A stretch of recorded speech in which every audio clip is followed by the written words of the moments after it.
Hello, this is a recording of session 8 of Creativity in Education. I'm just going to share my screen with you, and I'm just going to run through the slides for this session and talk through these slides. So I'm focusing here on consolidating or making the most of your critical voice. Just a reminder about the assignment. This is the information you've had from the beginning of the module. You've got these two elements. You've got the teaching plan, the plan for teaching and learning. That's 1,000 words equivalent. Equivalent means that the plan doesn't itself have to have 1,000 words. What it means is you're going to put that much work into the plan, the same work that you would put into a 1,000 word essay. But the plan does not have to have 1,000 words. I'd be very surprised if it were to have 1,000 words. The second element is the commentary on the plan. That is 2,000 words. That's 2,000 real words, 2,000 plus minus 10% as usual. You've got two elements of the commentary. You are providing a rationale for your choices in the plan. So what have you put in the plan and why? That's what a rationale is, and it's an explanation of why. And the second element of the commentary is you are going to justify the approaches to teaching and learning that you might employ were you to deliver the content of this plan. Obviously, you don't have to really deliver the content of the plan. This is a hypothetical exercise, but were you to teach the content of the plan, how would you do it? And you'll explore that in the commentary. So criticality, this is from OP. It's important, I think, for us to understand that when we talk about criticality in the context of academic writing, we are not talking about criticizing. In other words, not talking about being negative. We are being critical. We are demonstrating our capacity to think critically. And the characteristics of that, which I expect you to demonstrate in this assignment, include providing evidence of your thought, so making sure that literature is used to support assertions. An assertion is where you are stating something as a fact. You need to make sure you've got literature to back up that assertion. You are making links between theory and practice. This is about synthesis, and obviously in this assignment, in the commentary, you will be making links between the curriculum that you are proposing in your plan and how you might go about delivering that. That's the practical element, but you're going to use theory to back up, to support your decisions about how you would hypothetically deliver the content of the curriculum. You are going to make points, and again, you're going to be using literature to back up the points you're making. OP suggests that presentation is important, so this is about clarity, being clear in the meaning, in your meaning, so making sure that your ideas are clear when you present them in your commentary. You are concise, so when you're concise, it means that you are making your point clearly with a minimal number of words. You're not repeating something. You're making the point clearly in one hit without repeating it anywhere in your assignment. Once you've made the point clearly, you don't need to say it again, and you're making that point with an appropriate number of words, so you're not repeating it again and again or restating it unnecessarily. So this is about being organized in the presentation of your ideas. OP also talks about plagiarism, so make sure that you acknowledge the work of others. This is about citing authors and using the correct academic conventions. So direct quotes in quotation marks with an appropriate citation. So that's what I'm talking about when I'm referring to the idea of criticality. What does this look like in practice? So Here's an example. This is an invented piece of text here, and the problem with this is that it's all unsubstantiated assertions. It is important to ensure that creative approaches to teaching and learning are employed in the classroom. So there's lots of assertions there. You know, who says that it's important to ensure that creative approaches are used? So unless you've got a reference to back up that point, that is an unsubstantiated assertion.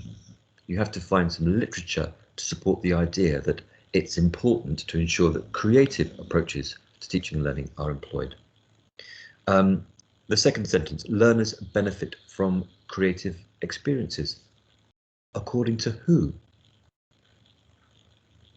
So again, you need to bring in literature to back up points such as that. In this example, that second sentence, learners benefit from creative experiences, is being presented as a fact. And in your writing, you need to back up facts such as that, or assertions with literature. Young learners in particular benefit from playful experiences, and by employing creative approaches, teachers will maximize such playful experiences. According to who? So you need to find an author. If you're making a statement like that, I'm not suggesting you have to make that statement, but were you to make a statement such as that, you would need literature to back up that point. And finally, teachers enjoy teaching in creative ways. Again, that is expressed as an assertion. It's stated as a fact. Although the imaginary writer here hasn't written, it is a fact that teachers enjoy teaching in creative ways, simply by writing, putting the words together, teachers enjoy teaching in creative ways, is presenting that thing as a fact, and it needs a citation to support that. It needs something to substantiate it. It needs literature. So here are some examples about how you could integrate literature with that imaginary text that I've just talked about. Here's one way.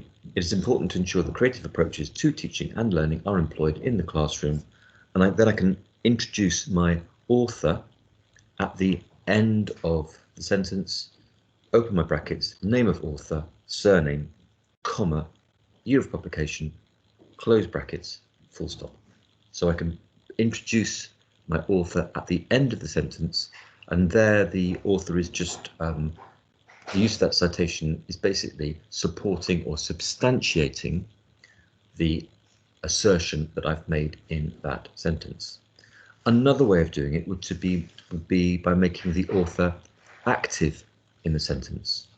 So there in the blanked out piece of text there, the author, surname only, no first names, given names are required, just the surname, brackets 2015, the year of publication, argues that learners benefit from creative experiences. So in that case, I'm making the author an active participant in that sentence. Another way of doing it, according to name of author, surname only, not the given name, not the first name, year of publication, comma.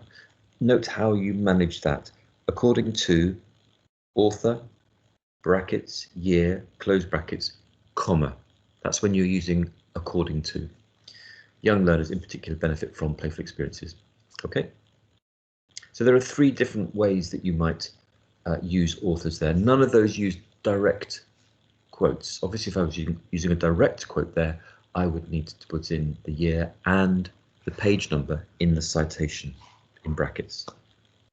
And note at the end there, I've used a more cautious tone. It could be argued that teachers enjoy teaching in creative ways. So I've slightly moderated the assertion there and made it a little bit more cautious. And a cautious approach is a way around avoiding some assertions, but you can't do that all the way through. You've got to get this balance of literature and caution. at this level, at level 6. I'm noting here particular caution where you're stating something that goes without saying or that represents common sense. Be really careful. That's something that politicians slip into quite a lot. They feel quite comfortable with saying it goes without saying or it's common sense. In terms of academic writing, you can't do that. You've got to think in terms of evidence. So with a statement such as children enjoy play, which a politician might say goes without saying, we all know that some children enjoy play and some children don't. So we need to be cautious about the language we're using there.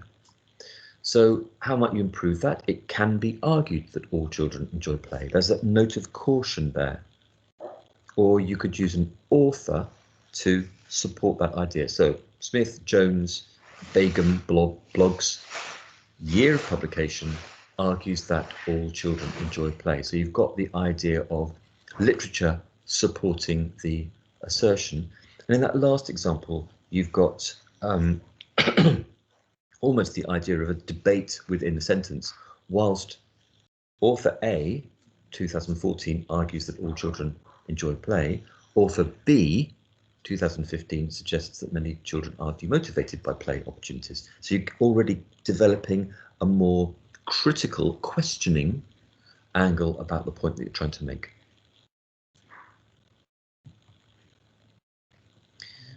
Relating theory to practice. This is another of the ideas that Opie talks about. So, and this is the kind of language that you might use in your commentary. To teach this element, I would give learners a picture of a maintenance area. I've talked about this example before. I would give learners a picture of a maintenance area with some identifiable hazards and ask them to plan to minimize risks. And then that's the practice.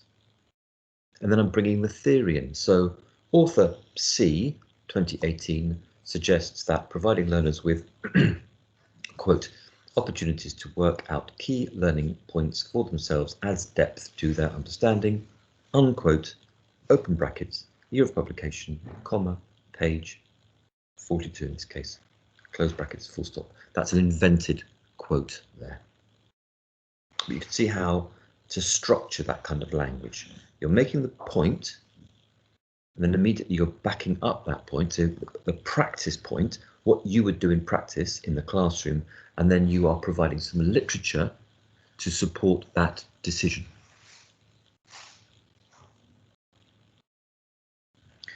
I would suggest all the way through the commentary, you look at juxtaposing, so putting next to practice and theory. Put practice and then theory, practice and then theory, practice and then theory, rather than writing a great big bit on practice, like a paragraph or a couple of paragraphs, and then writing some paragraphs about theory.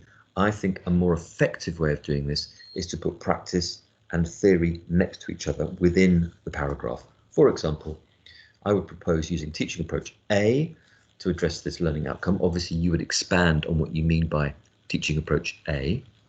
This is in line with the thinking of so-and-so, author C, 2015, who argues that teaching approach A is particularly effective when, and you go on to explore when and why that particular approach is effective and why that fits with your decision. Okay, this is about a rationale, why you're approaching it in this particular way.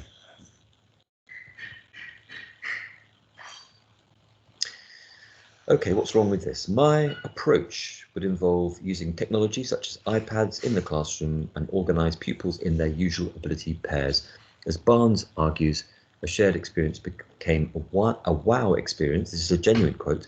A shared experience became a wow experience, partly because of the locations, the large scale of the exercise and the unusual pairings. Okay, genuine quote. What's wrong with it? Well, the problem with it is that the quote, the Barnes content, doesn't have anything to do with the point I'm making. The point I'm making is about using technology and organising pupils in ability pairs.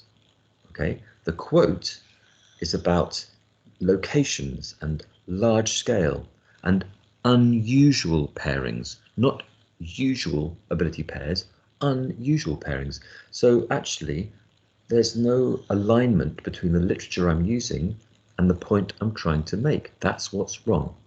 So you need to make sure that the literature where you're using it is clearly linked to the point that you are making. That's another element of critical writing. Presentation stuff. Opie argues that this is not just about format and font. Choose a format and a font that's appropriate. Choose a font that makes sense. Arial is good, for example. Times Roman is fine. A sensible font. But what Opie is really talking about is this idea of clarity, conciseness, organisation, structure, coherence, cohesion. Make sure it all links together. Make sure you're presenting your ideas clearly. Make sure that you set out the structure of your commentary in a logical way. So obviously planning is crucial. Think about what your key themes or key points are before you start writing. Think about the most effective way of ordering these key themes. So you don't start writing your essay by just starting your essay. Plan it before you start writing. And think about how you can flag the key points you're trying to make to the reader. So, for example, subheadings might be something that you employ in your essay to make sure that your key themes and points are clear to the reader. Topic sentences, this is something I've talked about before. You may already be using topic sentences. It's the idea that in the first sentence of a paragraph, you summarize the key point you're about to make in that paragraph. That's what a topic sentence does. And everything else in the paragraph comes back to that topic sentence or relates clearly to that topic sentence. So it's a way of setting up a paragraph in a logical way. You identify for the reader the key thing that you're going to be talking about in that paragraph, the key content, and all of that content comes back relating to that topic sentence with which you are opening the paragraph. Here's an example. So there's my beginning of my paragraph. There are a number of ways to embed creativity in the learning environment. That's a topic sentence. I know now, if I was to read that paragraph, I know that the writer is going to talk about the ways that they have embedded creativity in the learning environment, because that's what the topic sentence has done. It's set that up in the paragraph. So this particular writer said, I've used two approaches. Approach A involves doing this. I've adapted probably this approach by doing this. The students then brought in some literature to back up this point. Approach B does this. This is evidence in the way I've done this. And then again, literature is brought in to back up this point. But the important thing here is the topic sentence sets out the content of the whole paragraph. And here's an example of a topic sentence potentially, a topic sentence that's missing from this paragraph. So here you can see that the writer is talking about exploring objects. There's some literature. Jean Whittaker comes in, has talked about this. So the potential topic sentence here could be learning from objects being a stimulating way for children to understand curriculum. Okay, so that's my topic sentence in that particular example. Have a look at that, read through, understand what's happening in that particular example, and references there. I've only actually referred to the OP idea there. So thinking about criticality, not being critical, i.e. not being negative, but about being thoughtful in your use of literature, avoiding unsubstantiated assertions, using literature effectively, and making sure you are presenting your ideas to your audience clearly, avoiding repetition.